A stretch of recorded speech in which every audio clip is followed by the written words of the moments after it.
Hi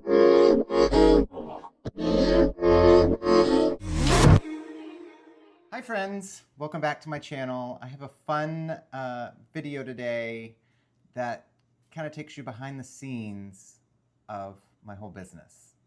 So normally I do sewing tutorials, but today I'm gonna do a Photoshop tutorial. So I have a pretty good following on Instagram. That's kind of where I started my social media journey, if you could say. I'm just starting the YouTube journey, as we all know, but I post a lot of photos and videos on there of my work so people can see it, so they can see what I'm doing, so they can buy my work so that I can be in business. So I do a lot of photoshopping to get the images ready so they're just not coming straight off of my phone because I shoot everything with my iPhone. I have an iPhone 15 currently. There was a time that I used to have professional photo shoots done, which those quality of photos were amazing. However, I had to wait once a year to do that and couldn't really get out new, if I wanted new styles, I couldn't get out the new styles. So, or just photograph anything.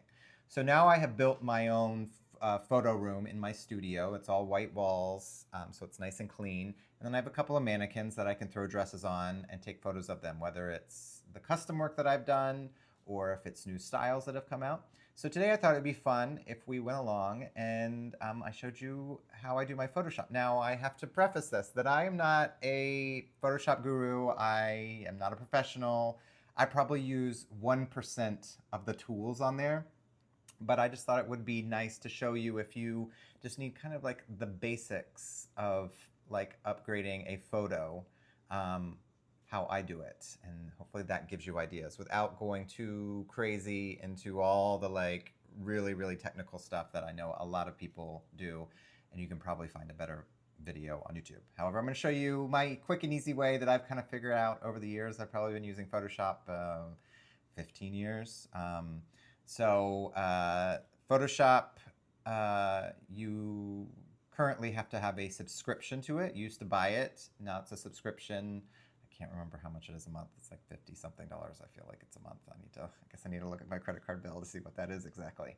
You do a subscription, and then that's really nice because before I had that subscription, I bought it, but then that's the only version you got. Now, like once there's an update, you get that update and you get everything. I have the program or the subscription that gives you everything within the Adobe universe, which is nice. So there's other little things that I can use. I don't really use a lot of them very often, but Photoshop I use on a weekly basis. So, all right, so let's get into this. I like to get jibber jabbering sometimes, and I apologize for that. Maybe I will pull that down, or maybe you enjoy just listening to somebody drone on about crap. All right, so we're going to go to my computer. I have Photoshop opened. I'm going to find the two photos that I want to edit today, and I will open them in Photoshop. All right, so these are just the photos that came off of my, my iPhone. Now when I do photograph these, I like to use the, what is it called? Oh gosh, the portrait. Not just regular photo, but the portrait photo for these. And then I use it on the 3, whatever that is. There's 1, 2, 3. So I don't know what the technical terms. You're probably like, this guy doesn't know anything, but I figure it out. I kind of fake it till I make it, as I always say. All right, so I use the portrait mode on my phone and then use it on the 3 because that kind of gets a nice close up, but I have to pull the camera kind of far away. All right, so the first thing that I'll do is, as you can see here, I have a little bit of the end of my wall that doesn't look great here. So first what I like to do is I like to go to adjustments and just see the shadows and highlights. See that does like a plus 35%. I normally like to see what it looks like on 15. That still looks washed out in the black area. So I may just end up, let's see what even a 10 looks like. I don't know, I think it still looks washed out. So a lot of times, I think it looks pretty good as the normal color. A lot of times if I have a colored dress, I will bump that up because sometimes just the setting on the phone, I don't know all the settings. I just try to figure it out. But the setting on the phone will make the color look a little darker or sometimes washed out. So you just have to kind of adjust the color to like what you're kind of seeing in person. So this is probably as close as I can get to what's in person. I think that normally works better when you have a lighter or brighter color is doing that, checking that. So I check that. Next thing I will do is I like to take, what is this called? The polygonal lasso tool. So this you can take around and you just kind of click and you can get around the area you want, and then you can delete whatever is inside of it. So I use that. And now I'm on a Mac computer, so I don't know if there's different controls on that other computer system. I've always been a Mac user. All right, okay. So what I like to do is I like to use this tool to kind of get rid of any of the like harsh crap that would be hard to take out with the magic wand tool. So I just kind of go around like this and take it out. And then you have to push command. So you pick the color you want. So I have my color dropper on white, and then I just push command and delete, and it gets it completely white. Now I'll go over here and get I believe this is called a magic wand tool. Magic wand tool. Beautiful. So I click on that, and then I have it on a tolerance of 30. Now what that means is that it picks the like 30 closest pixels to the color that you're going on in there. So if it is a white dress, or if you have a lot of light beading around the edge, you want to be careful with this tool. But there's not a lot of white around the edge, so you'll be fine. Because what will happen is it'll pick up the pixels of either a white dress or the lighter beading, and we'll go into those. And so you don't want that look. You want it nice and clean. Now there are two ways to cut out a person. I like doing it this way. You just click it and see how easy that is. You have to hold down the shift button to get all the little areas that you want to take out. And so I'm just turning them all white. So I'm going to push that command delete. Gets it all white, right? I'm going to go over here with my color picker tool and get a little bit of a darker gray, because I like to have a little bit of a shadow behind my girl. So I've done a little darker gray, and then I use, it depends on how big your photo is. But for me, I know that where I take my photos from, if I do 2500 with this kind of faded out brush tool. So I use the brush tool, switch over to the brush tool, and I get a faded out brush that kind of has a little, so I just kind of click a couple of times, and it gives me a nice little, variant of color, a gradient of color back there without going too crazy. So it kind of looks like that it's an actual professional photo that's been taken. All right, so then I click off of the select tool. Looks much better, right? Now, these mannequins look a little crazy. Their bodies are not like human bodies. They're stretched out. Some of them have a little bit of humpback. A lot of them have really busty busts. So I like to adjust the shape so it looks more like a regular person. And you can also do this to yourself.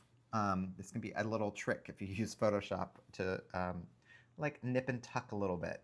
I'm not going to say that I have used this before, but I've used it before on myself. So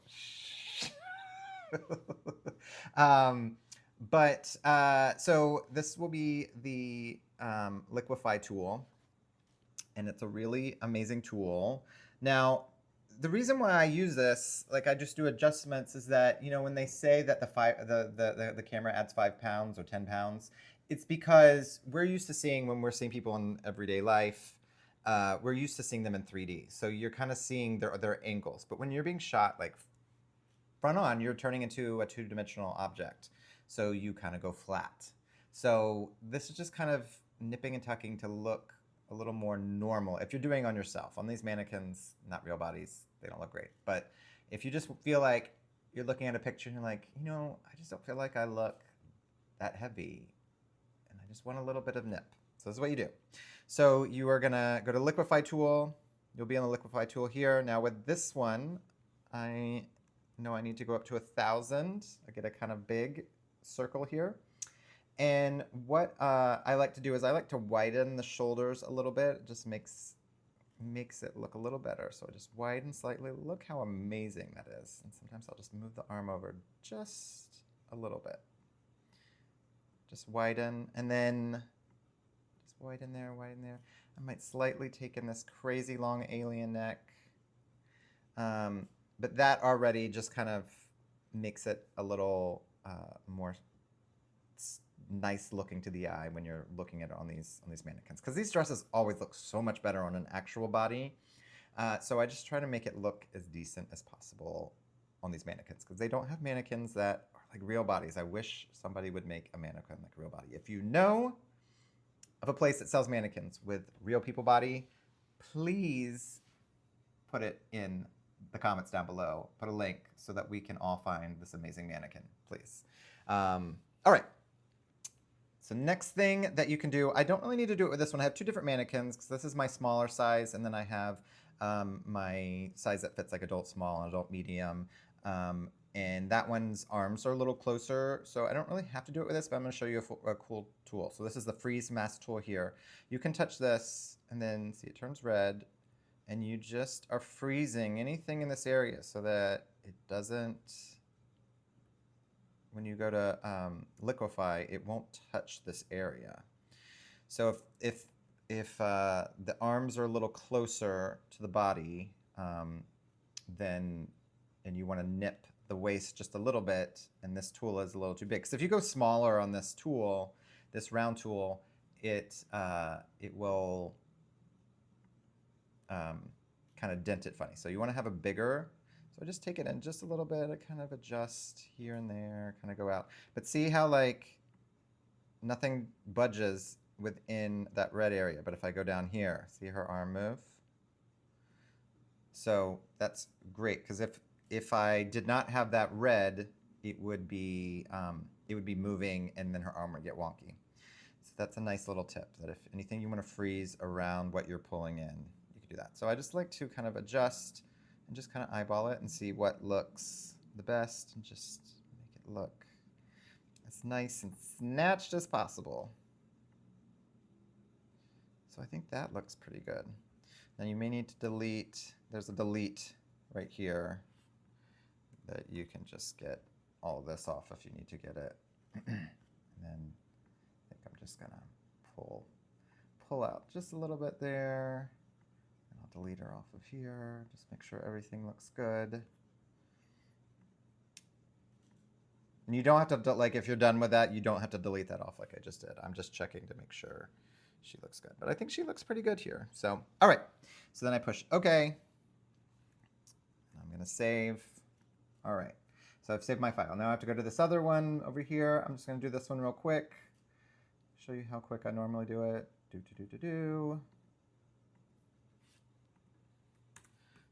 Delete, Magic Wand tool.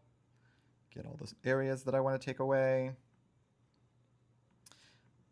You also wanna make sure, like, if you don't have the tolerance stuff enough, or sometimes you'll see like there'll be pixels around the edge that didn't quite get. So you just need to like click again, and it will get in there for you.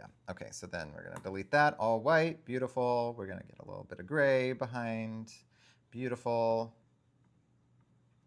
And then we're gonna liquefy her. Just open her up a little bit. This is kind of at a different angle, so it looks weird. But this is my hunchback mannequin. Like if you see her in person, like she has this huge, crazy hunchback. So I just have to like adjust her to make her look a little better and not so crazy looking. So just kind of take that. And you can also adjust, like this dress fits on here pretty good, but sometimes there'll be little areas. Maybe I should have chosen a better dress that need a little more photoshopping.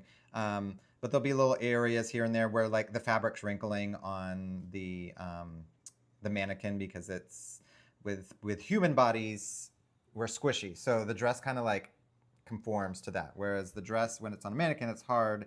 So sometimes you get wrinkles because the dress is wanting to like squeeze and it's not squeezing. So you get a little wrinkle here and there. So you can use this tool. You can take it down to like a 50 or 100.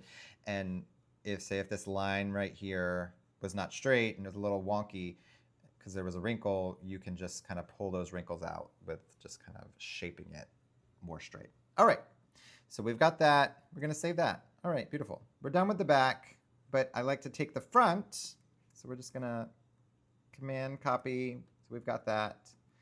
And then we're gonna open up, I have a Instagram, I do Instagram carousels where this is my front photo. And so, as you can see from my last dress, the dress is in there. There's all these different layers here. You see? Layers are an amazing thing. So we're gonna go to the layer where the old dress was and delete her off. Then we're gonna put the new girl in her position, figure out where she needs to be. This girl is a little harder because her arms kind of go out a little more than here. Let's go back to this other girl. See how this other girl's arms are a little closer, and this is the one that like really helps because her arms are so close to use that red masking like freeze tool in the liquify, so then I can snatch in that waist a little bit and not mess up the arms and make them look crazy. Okay, so let's take her out again. Put in the new girl, adjust her. So her arm is probably just gonna go slightly out. We like to get the weird egg head out of the way. So I think that's where I want her. And then what I'll do now is just use that magic wand tool and get all the pieces that I don't want there and take them away. All right, and then I just delete, and look, she's on her background, looks great. And then I like to add a little drop shadow just to give a little something. And I kind of play around with it because depending on what I'm working on, like it stays to the last setting that you've used. And so I like to kind of play around with it to see, okay, where do I need it? So if we want a little bit of a darker, you can kind of go there. This size kind of fades it out a little bit, but just something to kind of give just a little punch shadow on it. I think that's good. A little more. Take it there. All right. And then you can also use this angle to change your angle of where it's coming in at. So I'm having it kind of come from the bottom, I guess, and go up. All right, and then that's it. Then I can save this and put it on Instagram, which you will see probably by the time this video comes up. Oh, I forgot to mention that as well. So I currently my plan is to do videos on Friday. They'll release every Friday at 3 o'clock. And then I'm gonna start doing some bonus Tuesday videos that may be different from like making a dress, because the next few Fridays will be my process of different designs that I'm putting together, the dresses that I'm currently making and doing. So every Friday will be making a dress with me. But then Tuesdays are gonna be like something fun that like it has to do with my business. So like this is Photoshop. I think I'm gonna do a video. I have got some new mannequins in to be my new models, and they need some spray painting, so just how I do that. And some other fun things. So I'm thinking of some fun videos. If you have any ideas for me, please put them in the comments below, because I always love a new idea. Now I have the number one video idea that I've got, so please do not leave this below, is that everybody wants to know how I do my seamless mesh sleeves. Because they say, you get it so perfectly. How are you doing that? Please do a tutorial on that. So I will be doing a tutorial on that, so you don't need to put that below. But if you have any fun videos like this, like something you want to see within my business that I do, or a fun little challenge that I can do that would be in my sewing realm, then please comment below. But please, just in general, comment and give me a like, give me a subscribe if you're enjoying these videos, because when you subscribe, it will, and I think even if you push that bell notification, it notifies you when I get a new video. So push the bell. I haven't been doing the bell. So many things to think about with this YouTube. So like, subscribe, bell, comment, do those things. That really helps me out. That will help other people find me, because I really have been enjoying doing these videos, and I would like to do more, but I would like to make it more worth my while, and I'd like to make a little money off of this, you know? So make my YouTube star rise, you know? So let's do this thing. So I hope you enjoyed this video of how I Photoshop my Instagram photos. So if you would like to follow me on Instagram, I am Brad Griffiths at Instagram. And I'm also Braggraphies on Facebook. I basically post to Instagram, and then it just goes to my Facebook. So I do most of my work on Instagram, and but now we're gonna try to get the YouTube. Anyway, all right. So I hope you enjoyed this video, and hopefully it was helpful just to see like a quick and easy way to like upgrade your photos. You know, because sometimes it can be a little daunting if you don't know how to use these programs, especially Photoshop, because there are a bazillion things, tools and ways to do things that I don't even know how to use. But that's what YouTube is great for. So if you have an idea of like, how do I learn how to do this? I want to do this. You can just go on YouTube and there's a video for it. So hopefully this video just kind of slides you in the door of getting your photos on your iPhone of your creations or of your people better. And then you can kind of dive in a little more to maybe use it in other ways. So, all right. I had fun with this, and check out my video on Friday. It's going to be a fun cats-inspired video, if all goes well with me making it between now and then. So check it out. Thank you so much. Have a great night. Or a great day. All right. Bye.